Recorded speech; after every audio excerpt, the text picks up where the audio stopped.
Baba Yaga. Baba Yaga is the most famous witch in all Slavic folklore, appearing in Russian, Polish, Ukrainian, and Belarusian traditions as a forest-dwelling supernatural being with ambiguous moral alignment. She lives in a hut that stands on chicken legs and spins around, refusing to face visitors until they speak the proper incantation. The fence surrounding her dwelling is made of human bones topped with skulls, the remains of those who failed her impossible tests or asked the wrong questions.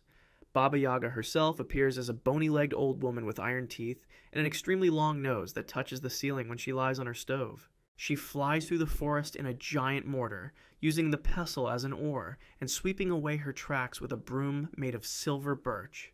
According to tradition, she commands 3 horsemen representing different times of day: a white rider for dawn, a red rider for the sun, and a black rider for night.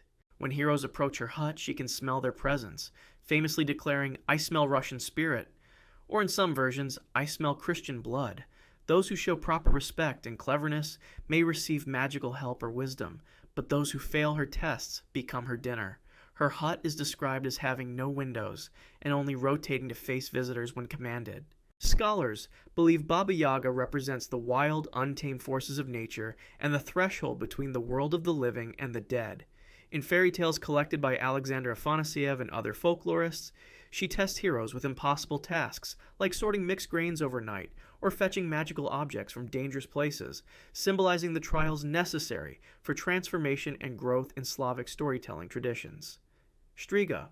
Striga is a vampire witch hybrid from Albanian and Balkan folklore, one of the most feared creatures in Albanian tradition found across Albania, Kosovo, and parts of Greece and Italy.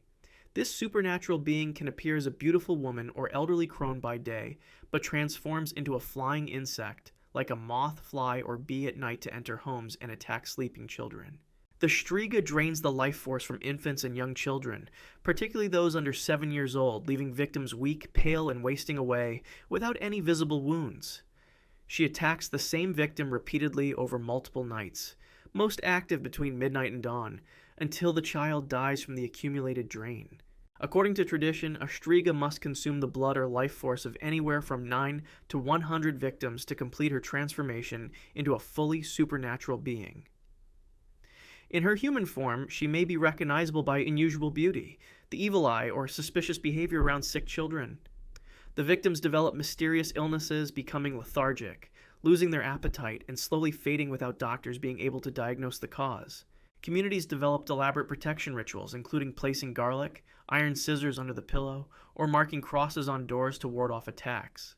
If a suspected Striga was caught and confronted, she could be forced to return the stolen life force by saying, "I return it," but identification was difficult and dangerous.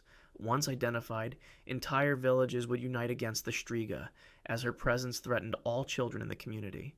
The Striga legend is well documented in Albanian ethnographic collections and shares similarities with vampire traditions from neighboring Serbian and Greek folklore, representing cultural anxieties about infant mortality and unexplained childhood illnesses that plagued communities. Rusalka.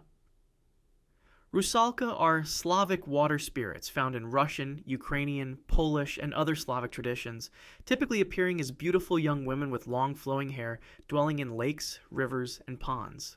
According to various traditions, Rusalki are the souls of drowned maidens, unbaptized children, or women who died by violence, though scholars debate these different origin stories. They live underwater, but emerge to sit in willow and birch trees, particularly active during Rusalka week in early summer around the Pentecost holiday, when they leave the water to dance in fields and forests.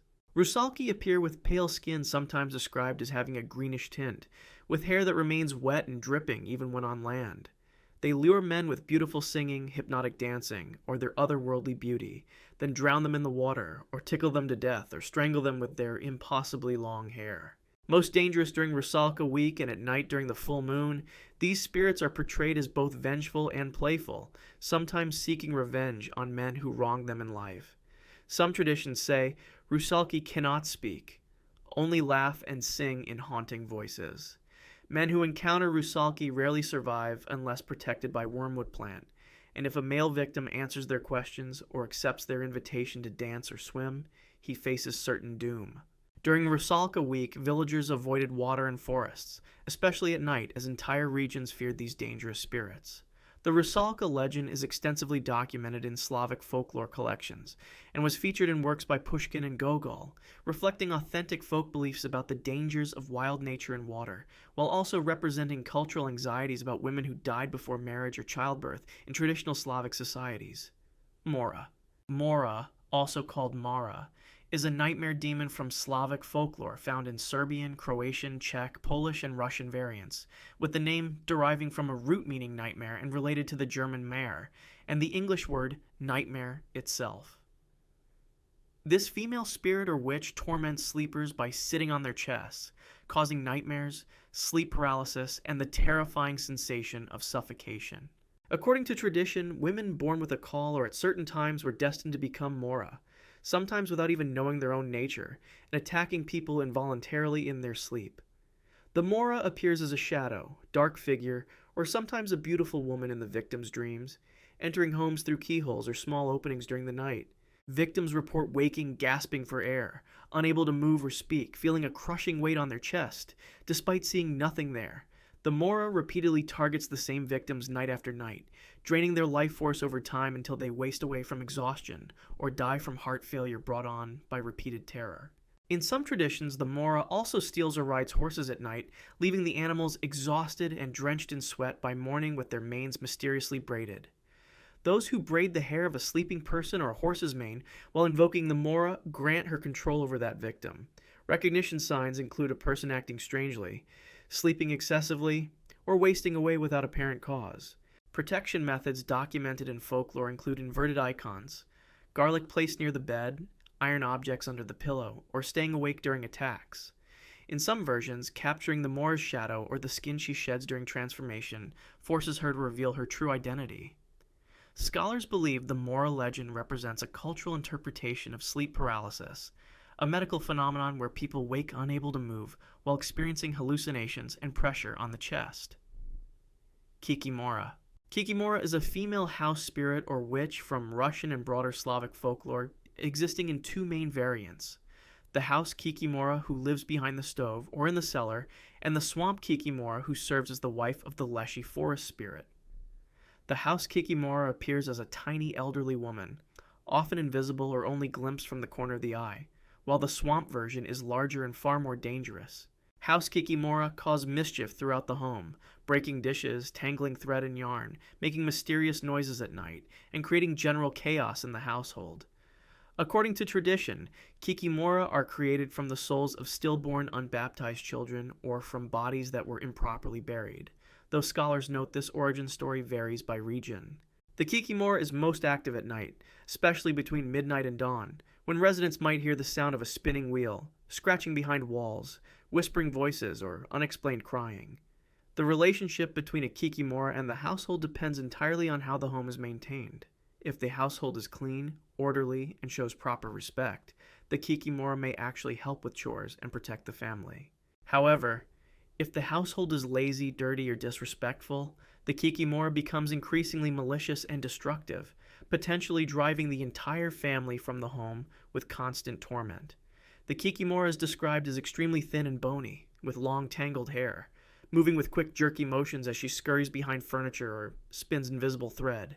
Swamp Kikimora are responsible for travelers disappearing in marshes, luring people to their deaths in the wetlands with mysterious lights or sounds. Children were warned never to venture into swamps because the Kikimora who lived there would drag them under.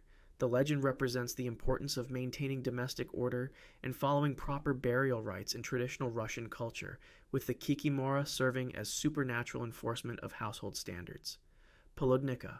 Poludnica, also known as Lady Midday, Pshipolnitsa, or Poludnica in various Slavic languages, is a field demon from Czech, Slovak, Polish, Russian, and Ukrainian traditions who appears at exactly noon in grain fields during the harvest season from June through August. She manifests as either a beautiful young woman dressed in brilliant white, an old crone carrying a scythe, or sometimes as a whirlwind of dust and grain chaff that suddenly materializes in the fields. According to tradition, Polutnica punishes those who work during the hottest and most dangerous part of the day by appearing before them and engaging them in complex conversation or asking difficult riddles that must be answered until exactly 1 o'clock in the afternoon. Those who fail to answer her questions correctly, attempt to flee, or cannot maintain the conversation for the full hour are struck down with her scythe or large shears. Victims are found dead in the fields with twisted necks, a condition called torticollis that was known in folk medicine as Polutnica sickness, or showing clear signs of fatal sunstroke. The legend effectively enforced the crucial midday rest tradition during harvest season, preventing heat exhaustion and death among field workers in the brutal summer sun. Some versions portray Polutnica as tall enough to reach above the grain stalks, appearing suddenly in shimmering heat waves, with her hair and white garments flowing despite no wind. In certain traditions, she protects the fields from lazy or disrespectful workers, rather than being purely malicious, representing a supernatural balance between work and necessary rest. She is also said to steal children who wander into grain fields at noon. The Polutnica legend is well documented across Slavic cultures with name variations by region, and the medical condition of torticollis was genuinely attributed to her in traditional folk medicine, showing how the legend explained both the dangers of midday sun and mysterious neck ailments. Liko. Liko is the Russian personification of evil fate, misfortune, and bad luck, with the name literally meaning evil or misfortune in Russian. This creature appears in Russian fairy tales collected by Alexander Afanasyev and other folklorists as a one-eyed female monster or witch, similar to a cyclops with a single eye in the center of the forehead, or a hollow socket where an eye once was. Liko is described as enormous in size, often portrayed as a giantess, appearing as a tall, thin, withered old woman with cannibalistic tendencies who eats humans, especially travelers unfortunate enough to cross her path. According to tradition, she lives in remote forests or isolated houses far from villages, and her arrival brings cascades of misfortune to entire regions. In folk tales, Liko's single eye serves as both her power and her weakness, with heroes escaping by putting out or cleverly tricking the eye rather than confronting her with brute strength. Once Liko attaches herself to someone, misfortune follows them everywhere they go, becoming an inescapable part of their life. The tales warn that boasting about never having experienced misfortune or saying you have never seen Liko attracts her immediate attention, a cultural lesson about the dangers of tempting fate through arrogance. Heroes who defeat Liko in the stories do so through wit and cleverness, such as hiding under sheepskins to disguise their scent or tricking her with honey, rather than through physical combat. Even when heroes escape, many tales suggest they are forever changed by the encounter, as Liko never truly leaves once she has been met.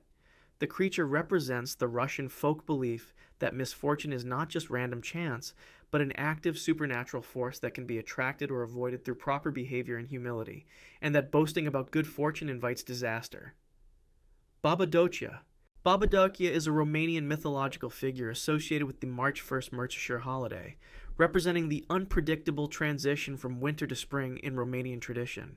She is portrayed not as a purely evil witch, but as a powerful and temperamental old woman, sometimes described as a giant shepherdess or mountain witch who climbed a mountain with her flock of sheep, or goats wearing 12 lambskin coats, one for each day of early March. According to the legend, Babadocia believed that spring had arrived early, and began her climb up the mountain in optimistic spirits. As the days passed and the weather changed unpredictably, as it does in early March, she removed her coats one by one, trusting that winter had ended. On the 12th day, a sudden blizzard arrived unexpectedly, and without her protective coats, Babadocia froze to death or turned to stone on the mountainside. Various Romanian mountain peaks claim to have the stone formations that are said to be Babadocia and her sheep, all petrified in place. Her story explains the notoriously unpredictable March weather in Romania, when warm spring days can suddenly turn to winter storms without warning. The first 12 days of March are called Zilele Babe, meaning the old woman's days, and according to tradition, the weather during these days predicts the fortune of the coming year. People choose one day as their personal day, and the weather on that day determines their luck for the months ahead. Some scholars believe Babadocia may be connected to ancient Dacian mythology, or represent a corrupted memory of a pre-Christian goddess.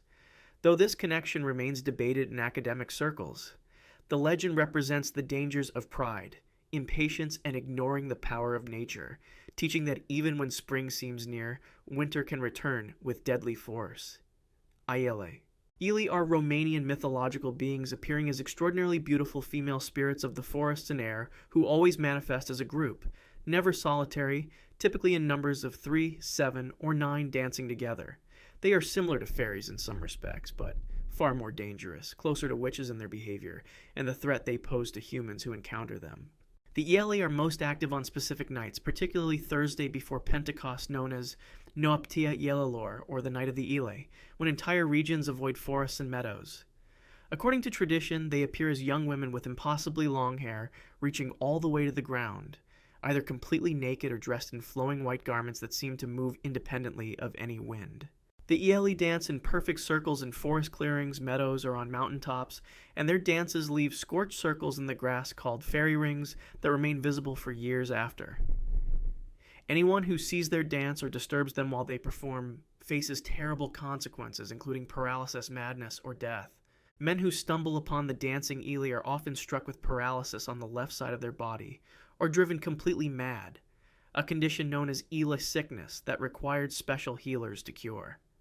Some traditions say the Ili steal children or young people to join their eternal dance. Their music and singing are described as incredibly beautiful but hypnotic, and victims who hear it cannot stop themselves from dancing until they collapse from exhaustion or die. The Ili can cure those they have struck if properly appeased with offerings left at crossroads or forest edges. Scholars believe the Ili legend may be connected to ancient pre-Christian goddess worship, and the Noaptea Ielilor is still observed in some rural Romanian areas where people genuinely avoid forests during this dangerous night. If you want to see more, click the video on screen now.